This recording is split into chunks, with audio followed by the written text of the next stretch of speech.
Hey everyone, it's Kale back with another video from Path to Pinnacle Club. If you are new and you're not familiar with the journey, please consider subscribing, liking this video, and checking out my earlier videos to get caught back up to speed. But basically, I'm pursuing Pinnacle Club here, which is the top status of Royal Caribbean, and it really helps because I currently make a living gambling on cruise ships. So I what you consider am living on cruise ships most of the time. I'm on cruise ships more than I'm on land this year so far. And that leads me to an opportunity where I have exposure to a casino where I can make money and have my expenses more than covered so that I am netting money every month, every week to coming out ahead. So that's how I'm making out a living. So not only can I cover my living expenses, but then I have more money at the end of that while I'm enjoying these cruises. So I'm going to get into how I do that. It isn't clickbait. I do live on these ships right now, and I am not employed by Royal Caribbean. I'm not a crew member.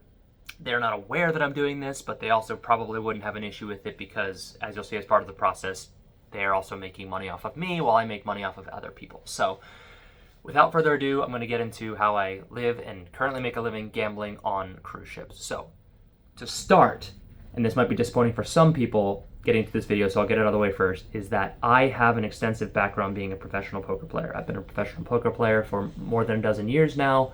So that comes with skill and experience and study and other types of things that, didn't just fall into my lap. I had to work for those things. So a lot of my professionalism here and the ability to make money hinges on the legwork that I've done for a long time. It's not something you're gonna be able to watch this video and just do exactly what I do, but that doesn't mean there aren't things in this video that won't be useful to someone who's already gambling and going on cruises, or someone who wants to do it maybe a little bit more intelligently, a little bit more efficiently, get more bang for your buck. So that is important. Now, not only is it important that I have the skills to be able to play poker professionally, Royal obviously has to offer that game. So on pretty much every ship, Royal offers a Texas Hold'em table. It runs just about every evening. It almost always runs. On some smaller ships and things like that, it doesn't run as often, but I'm well versed now with when the games are running and just set the schedule up that way. So the way poker works is that all the players at the table play against each other. So I'm not winning money from Royal Caribbean, I'm winning money from other fellow cruisers, and usually we're having a great time doing it. Cruise poker is a lot more fun than a lot of casino poker in my experience on land. So I really enjoy it. Other people are enjoying it. We have a pretty good time at the table. But that being said, Royal Caribbean makes a little bit of money off of each player at the table as they play, and anyone who's winning or losing is losing money additionally from their opponents. People are trying to win money off of me. I'm trying to win money off of them. And there's that competition and that competitive edge there. So that's the first thing I have going for me, is that I have that skill edge, enough of a skill edge to be able to beat my opponents at the table. Now, but to be able to beat them at the table is one thing. I still need to cover my expenses because cruises are expensive, right? If you're living on a cruise ship, you're incurring a bunch of other costs. Well, as I mentioned in my previous video, I have other tactics around the casino to be able to earn a bunch of cruises and then stack them up in a row so that I'm minimizing my travel costs, and I'm building up a schedule that generally back to back, sometimes upwards of 6 weeks or more at a time, with before returning home and recharging, things like that, and then coming back to it. So by doing all the cruises back to back, I'm saving on flights and hotels or other types of things that go before or after each cruise leg. Not only that, but I travel very lightly. My costs are minimal. I do budget airlines, things like that. That's all part of the bottom line, because the more I can reduce my overhead, the more profit I can hope to retain. And obviously, I need to have enough to cover all my expenses, but then also for things outside of just being on cruises, for other responsibilities I have in my daily life and other people I have responsibilities to. So just getting over that's important. So having that time flexibility really matters, because other people might want to use some of those tips and tricks in my previous video that I talked about, which I'll list in the description. It's called How I Save Thousands on Cruise Fare. I recommend you go watch that after this if it's something you're interested in, because that's applicable for the right set of people who are already gambling in the casino.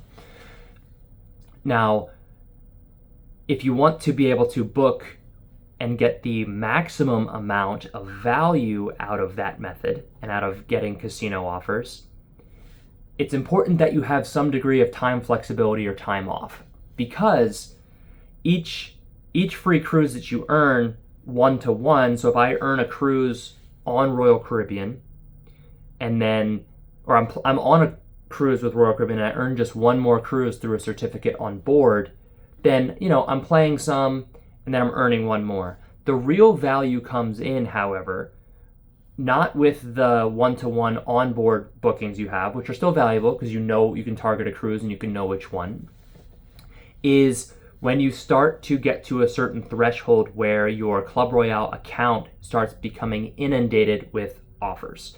I think right now I have a certain amount of cruises booked, but then I also have maybe close to a dozen offers in my account that I could book.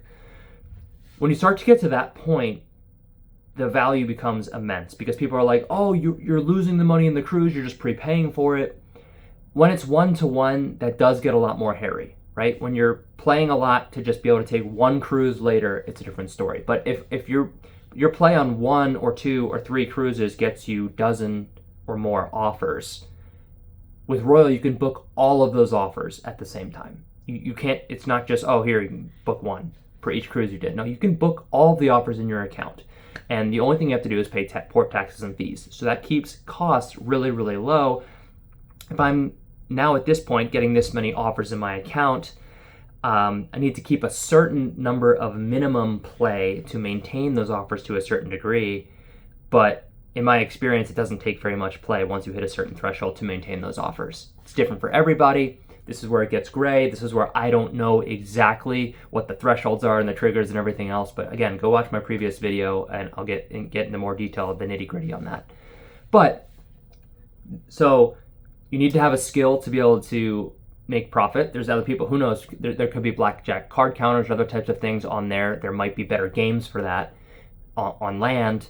But if it's what you enjoy, that's definitely a possibility. It could be other types of things as well. But for poker, it's important to have enough of a skill edge, but then what's equally important is having a low enough cost to your overhead as a business, right? So being able to schedule 6 or so cruises in a row, and it could be less, could be more. It just depends on what kind of flexibility you have, how much you enjoy cruising, what kind of responsibilities you have outside of this, and things like that. But having the flexibility and with your time is what allows you to extract the maximum value from the offers you're getting. A lot of time, Club Royale will send out so many offers because they only expect people to be able to take 1 or 2 a lot of times because people have limited flexibility in their schedule. They can't necessarily take that much time off or do anything else like that.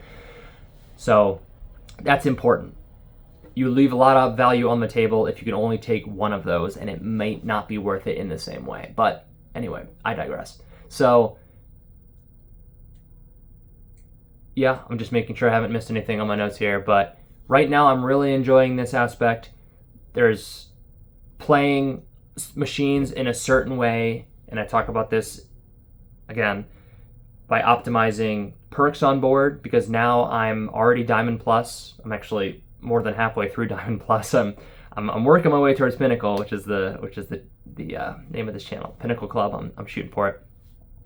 But not only am I working my way up that, but that then keeps overhead even lower, right? Then I've got laundry included, I've got internet included, I've got drinks included. And when you start having all those included things, all you're really responsible are the minimum costs, and the minimum costs get lower and lower and lower when they're spread over a longer set of things. And when you're spreading out your travel costs on either end of your cruise leg and averaging it over more and more cruises, the average cost goes down, which again can start to get comparable to some costs of living, on land, or even cheaper. Some people are paying very, very, very expensive rents.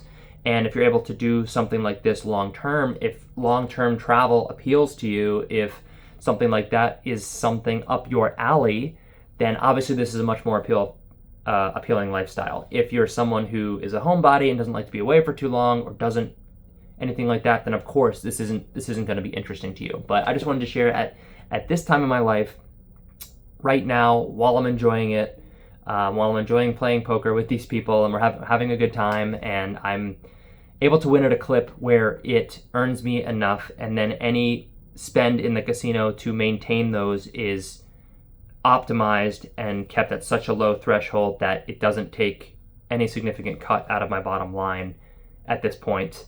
And so that's kind of the shape.